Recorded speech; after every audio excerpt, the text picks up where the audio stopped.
You remember our boy Harry Harlow? That one with Harlow's monkeys, right? He was the one that separated baby monkeys from their mothers and raised them with surrogate mothers made out of wire and cloth. Yeah. That bullshit. Yeah, I remember him. Yeah. Okay, well, he hit platinum on that study and decided to come out with another banger of a study. Oh god. This time, This is like is like watching Shrek 1 and you're like, oh, this is the best movie of all time. And then Shrek 2 came out. Like, how can get any better than that? Yep. Our boy Harry Harlow found a new innovative way to induce depression in monkeys. Oh my god, Chris! Stop with the monkeys! I thought he stopped with the monkeys! Thought that episode was it. Like, I thought he was like, okay, I separated monkeys from their moms.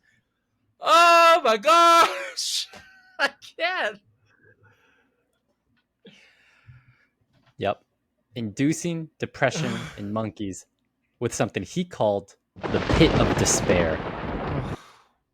So that's like that's such a villain thing to do. It's like, welcome to my pit of despair. Like, that's not something you would go. It's not something you go to a good guy's house. It's like, oh, I have a pit of despair in the back. He knew it was bad. Yeah, clearly he did. Even his grad students knew. Welcome to Psych Papers. Mr. Harlow, Dr. Harlow, do you think this doesn't feel like this is a good idea? No, pit of despair. It's got to be called pit of despair. People need to recognize the gravity of what we're doing here. Why? Why? It needs to evoke hopelessness.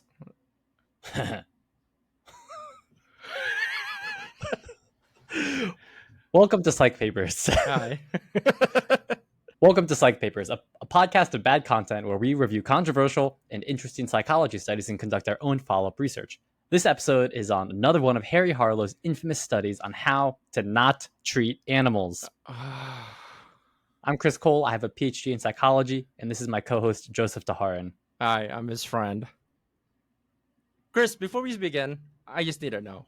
We don't have to go into depth here in this episode, but how many more of these studies does Harry Harlow have in the fucking rotation? How many chambers does he have in his gun? So the first one, so we've already discussed him a bit in our episode on the Harlow monkey study on attachment. In that study, he created surrogate mothers for monkeys made out of wire and cloth and found that babies need soft contact comfort, otherwise they become disturbed and emotionally unwell. We had like a good time with that article because Harlow likes to inject kind of strange humor in his articles. But besides this one, I think that's it. Okay. There might be one more if I can find more information on it. Okay. Called The Tunnel of Terror, but that's a little teaser for. That's like, is this improv? Are we doing improv right now? It's like a carnival ride. What was it? Butler Box? Pit of Despair? The Butler Box. Oh my gosh. Fucking Harlow and these names he's giving. Harlow comes out with bangers, dude. Not gonna lie, like, very trivial person. Not cool, but great naming stuff. Seriously, super catchy. Really good, really catchy. It does roll off Pit of Despair. That really rolls off the tongue. So in my research, I found out he has other studies that he's also infamous for that are even more fucked up than the one we did an episode on. Before we begin with this study, let's just get this over with, please. I want to discuss a little bit on who Harry Harlow actually was as a person. Because now that we've done 2 episodes on him, we deserve to know a little more about him. Sure, yeah. We need to know how fucked up. We didn't know how fucked up he is. Why he's so fucked up. This will make it feel a little better about it. This is when you learn about the backstory of a villain and you start to Yeah. feel like a little sympathy for them. Yeah, add a little Yeah. bit more dimensions Yeah. to this character. Yeah. All right. Yeah. Harry Harlow was born in 1905 in Fairfield, Iowa. Little is known of Harry Harlow's early life, but in an unfinished autobiography, he described his mother as cold and distant. Oh boy. Red flag Yeah, number red one. flag 1. Yeah. Yeah. He suffered from depressive episodes and didn't fit in school. Red Okay. flag number 2. Number 2, yeah. He was very intelligent, though, and attended Stanford University to study English, where, unfortunately, when he entered as an English major, he did receive pretty bad grades. He eventually switched to psychology, where his grades drastically improved, and he eventually earned a PhD in psychology. That's a red flag number 3. Yeah. Anyone that like chooses psychology as their career, stay away from them. We warned you. You've been forewarned. Yeah. He received a faculty position at the University of Wisconsin-Madison, where he conducted much of his iconic research. He was unsuccessful in persuading the Department of Psychology to provide him with adequate laboratory space, so he acquired a vacant building down the street and, with help from his grad students, renovated it into what later became known as the Primate Laboratory. I don't like that name. That's where Which he is- goes. Monkey-related studies, I Oh, yeah. assume. Yep. Oh boy. Which is just paints a weird image for me. I know it was probably like a fine building, but the idea of like the university not giving him a lab, and he's like, you know what? I'll just find an abandoned building and that will be my lab. That would be weird even for today's standards, wouldn't it? Some professor getting rejected a lab space and then him just like, fuck it, I'll just get all my own space. Does he just buy a vacant building, or does he just squat in it? Just take it over and hope no one comes a knocking? In this primate laboratory, he graduated over 40 PhDs. Okay. He received numerous awards and honors for his research and even served as president of the American Psychological Association from 1958 to 59. After his wife's death in 1971, his depression got even worse, and he was even treated with electroconvulsive therapy. According to his grad students, when he returns to work, he wasn't the same. He would often make shocking and offensive jokes just to get a rise out of people. Yo, we were joking about it earlier. This is an actual villain backstory. This is like an evil person's backstory. Just one day their mind just shifted after getting electrocuted one too many times. It's like he didn't have like a good childhood. He was bullied in school, but he was very smart. Yes. I'll show them. Oh no. Harry's research career was mostly spent studying maternal bonding, what he described as the nature of love. He's received a ton of criticism for using monkeys as a part of his research, and is likely a catalyst for a lot of the animal liberation movement for how animals should be treated in research. Thank God. So what earned him his spot on almost all of the lists of most unethical psych studies? top 5 unethical researchers. Number 1, Harry Harlow. The legend. I can see if we were a different YouTube Like channel, a Hall like of Fame. Harry Harlow, bad childhood, mommy issues. Dude, I would love to like have a whole like sequence where it's like pro wrestling, but we introduce the most unethical like psychology researchers and we just give little bios. Yeah, let's just be a Listables YouTube channel from now on. Yeah. Carney Landis massacred over 20 mice, traumatized over 20 grad students. But it gets worse. You won't believe what number 4 will be. He ran a study on his own children. Everyone's boo, boo. And he's walking out like, yeah, what? What?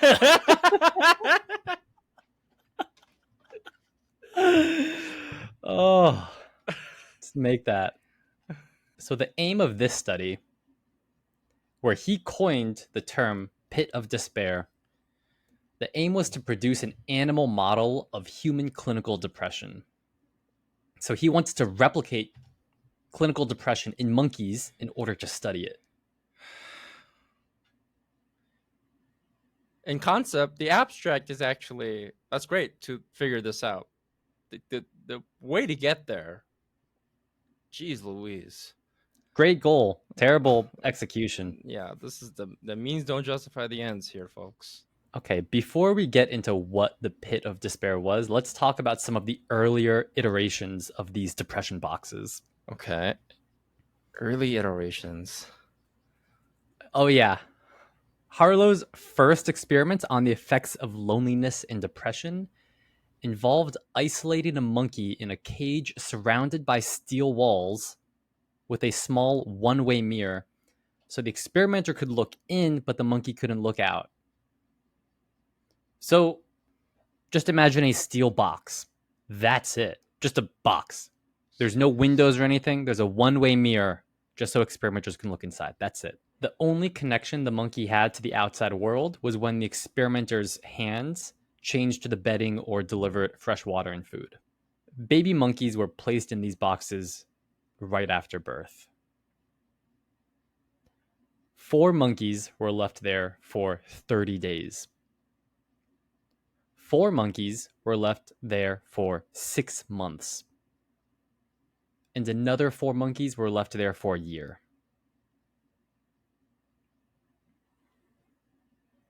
After the 30-day period, the monkeys, referred to as total isolates, exhibited significant distress.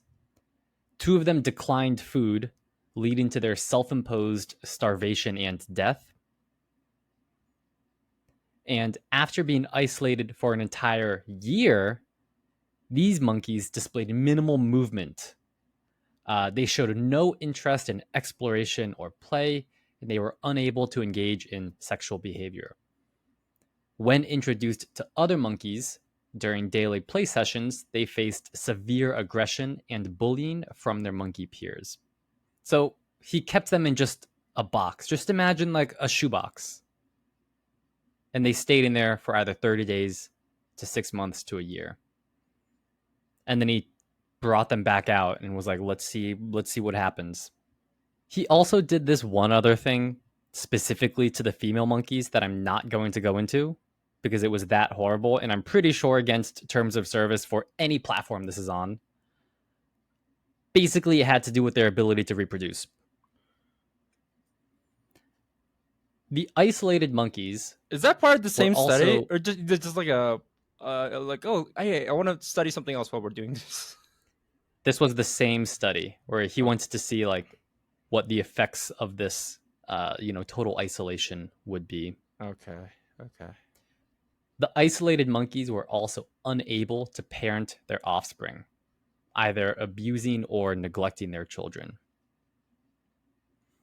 Harry Harlow writes in his paper, quote, "Not even in our most devious dreams could we have designed a surrogate as evil as these real monkey mothers were." Yo, you're the evil one here. He's like, wow, look at these evil monkey mothers. Why It's would like, they? dude, you did that. Why would they do that? That's so mean. Having no social experience themselves, these monkeys, after experiencing long-term isolation, were incapable of appropriate social interactions or parenting. Usually, they would just ignore their babies, but oftentimes the monkey mothers would abuse and torture their offspring. Again, in ways that I'm not going to go into. They describe it in the paper, but I don't want to repeat it here. These experiments showed Harry Harlow what total and partial isolation did to developing monkeys. But this wasn't enough for him. Okay, just want to, before we go further, this is just the first iteration of this experiment. Yeah. All right. There's a trilogy. This was not enough for him. Harlow felt that he hadn't captured the essence of depression. Hold on. Hold on. So he's putting monkeys in boxes, seeing them physically abuse their baby monkeys, showing like behavior that probably would be different if they had not been that. And he's like, not depressed enough. They need to be a little bit more depressed. Not bad. Not bad. I think I can do you one better, though. Oh, man. Harlow wrote another paper a few years later in 1969 where he stated, quote, "We know how monkeys behave when they appear depressed, but we do not know how they feel. Depressed human beings report that they are in the depths of despair or sunk in a well of loneliness and hopelessness. Oh, no. Therefore, we built an instrument that would meet these criteria and euphemistically called it the pit, or the vertical chamber for those who find the term pit psychologically unacceptable. Oh my God, Harlow. For neonatal monkeys, we built a baby pit. And for more mature monkeys, we built an adult pit." End quote. Mommy pit, daddy pit, baby pit. Everybody gets a depression pit. Fuck this guy. Depression for the whole family. So Harry Harlow developed what he called the pit of despair. And it honestly seemed like he enjoyed naming these apparatuses. A little too much, yeah. A little too much. According to his grad students, at first, he wanted to call it the Dungeon of Despair. But they had him walk that back. Like, Professor, can we change? Can we make that a little less morose? Yeah. He also used terms such as the well of despair and the well of loneliness. His colleagues tried to persuade him not to use such descriptive terms and that a less visual name would be easier politically speaking. Yeah. Be like, hey, Professor Harlow, can we just call it like the pit? No! No! Well of loneliness. How about the bottomless hell? Is that any better? The hole of despair. The cavern of destitute. How about that? Oh, man. So what was the pit? I don't want to know. Don't tell me. Imagine a traffic cone that you turned upside down. And if you put mesh panels over both holes, it was made out of stainless steel so that the walls were slippery. And the mesh panel at the bottom was so that waste could fall into a tray below. Food boxes and water bottle holders were attached to one side of the chamber.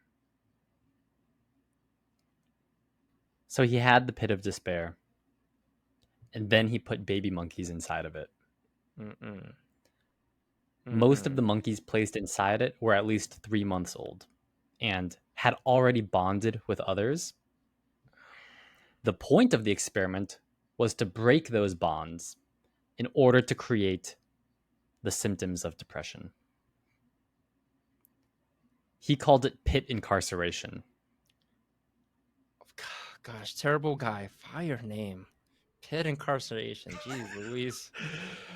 Super evil, terrible guy, totally immoral. Fire names. Should have named our podcast. You probably would have done a better job than we could have. Harlow placed baby monkeys into these pits and kept them there alone for up to 6 weeks. At first, monkeys would spend the first day or two trying to climb up the slippery sides. After a few days, they gave up. Within a few days, they stopped moving around altogether and remained huddled in a corner. The monkeys were found to be psychotic when removed from the chamber, and most did not recover. One of his grad students placed some monkeys in the chamber in 1970 for his PhD.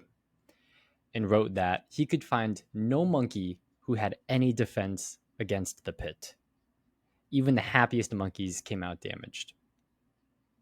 The experiments delivered what another researcher called common sense results. That monkeys, very social animals in nature, when placed in isolation, emerge badly damaged and disturbed, and that most don't recover. Oh, who knew? If you make something miserable, it will remain miserable when you leaves the pit.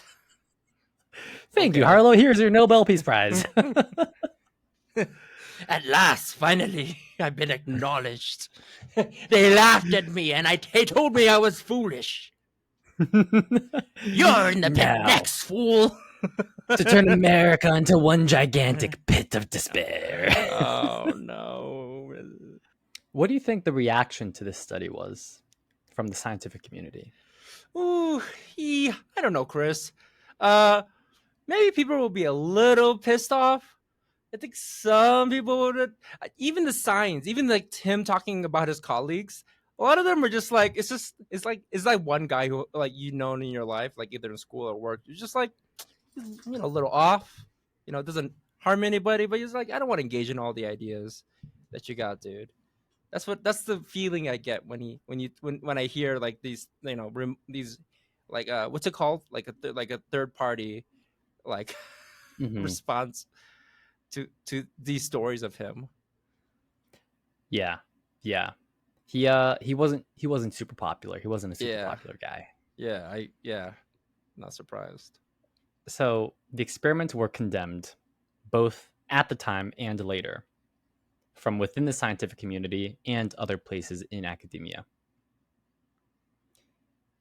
In 1974, American literary critic Wayne Booth wrote that, quote, Harry Harlow and his colleagues go on torturing their non-human primates decade after decade, invariably proving what we all knew in advance, that social creatures can be destroyed by destroying their social ties. He writes that Harlow made no mention of the criticism of the morality in his work. And I can verify this. In his papers, he never brings up any, note of like ethics or morality or right or wrongness of what he's doing. I mean, why would he, right? Like, he's just probably gonna treat this like this feels like that, like they don't understand. They don't get what I'm trying to accomplish here. Sort of mindset. AKA a Marvel. AKA a Marvel supervillain. Oh, man. One day, you'll understand. They'll recognize my brilliance. Won't they all be so sorry? I mean, we're talking about him to this day, so to a certain extent, he won in some regard, I guess. What he does bring up in his papers, though, is his humility. Okay. He acknowledges that there are probably better ways to induce depression in monkeys. Oh. In that he's working to come up with the best method ever. So he's humble. One of Harlow's doctoral students, Gene Sackett, who went on to conduct additional deprivation studies, stated that in his view, the animal liberation movement in the US was born as a result of Harlow's experiments. Mm-hmm. But William Mason, another of Harlow's students who also conducted deprivation studies, said that Harlow, quote, kept this going to the point where it was clear to many people that the work was really violating ordinary sensibilities. Yeah. That anybody with respect for life or people would find this offensive. It's as if he sat down and said, I'm only going to be around for another 10 years. What I'd like to do then is leave a great big mess behind. If that was his aim, he did a perfect job. Yeah, I could not say it better myself. Oh my gosh. Yeah. Whew. That's it? No more? Yeah. You don't have no more iterations of the study? Okay.